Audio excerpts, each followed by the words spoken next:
గుంటూరులో భారీ వర్షం కురిసింది. మరింత సమాచారం మా ప్రతినిధి చంద్రశేఖర్ ప్రత్యక్ష ప్రసారం ద్వారా అందిస్తారు. ధన్యవాదాలు పవిత్ర. ఉమ్మడి గుంటూరు జిల్లా వ్యాప్తంగా అర్ధరాత్రి నుంచి భారీ వర్షం కురిసింది.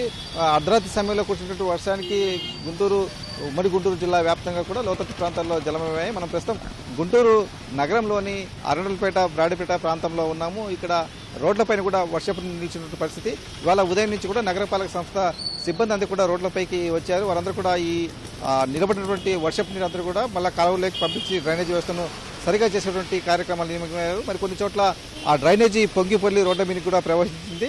కొన్ని ప్రత్యేక వాహనాలతో డ్రైనేజీ వాహనాలు కూడా వచ్చి ఆ డ్రైనేజీని అంతా కూడా తొలగించేందుకు కూడా చర్యలు చేపట్టారు.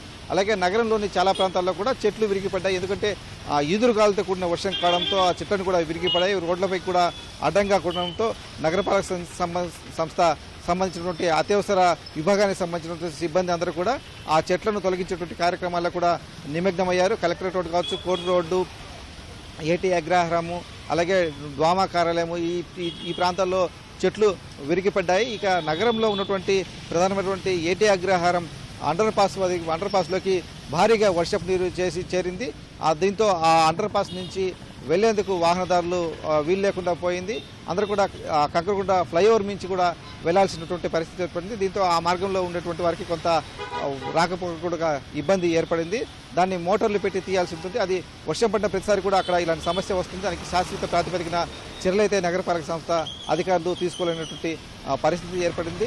అలాగే కొత్తగా నిర్మించినటువంటి 300 బ్రిడ్జి వద్ద కూడా వర్షపు నీరు భారీగా నిలిచిపోయింది. వాస్తవంగా ఆ 300 వద్ద కొత్తగా నిర్మాణం చేసే సమయంలో వర్షపు నీరు నిలబడకుండా చర్యలు తీసుకుంటామని చెప్పేసి రైల్వే అధికారులు చెప్పారు. కానీ అందుకు భిన్నంగా వర్షపు నీరు నిలబడిన పరిస్థితి. దానికి ప్రత్యామ్నాయాలు కూడా అధికార యంత్రాంగం ఆలోచిస్తూ ఉన్నారు. ఆ వర్షపు నీరు నిలబడిన సమయంలో ఆ మార్గంలో వాహనాల రాకపోకలకు కూడా తీవ్ర అంతరాయం ఏర్పడుతోంది. ఇక జిల్లాలో ఉమ్మడి గుంటూరు జిల్లా చూసుకుంటే పల్నాడు ప్రాంతంలో కావచ్చు, లేకపోతే బాపట్ల జిల్లా డెల్టా ప్రాంతంలో కావచ్చు భారీగా వర్షాలు కురిశాయి.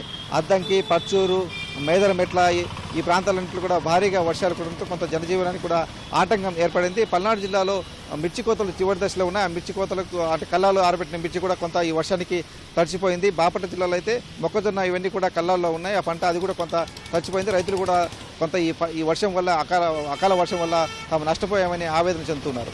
ఇది ఉమ్మడి గుంటూరు జిల్లాలో వర్ష ప్రభావానికి సంబంధించిన తాజా సమాచారం. కెమెరామెన్ కేశవతో చంద్రశేఖర్, ఈటీవీ న్యూస్ గుంటూరు.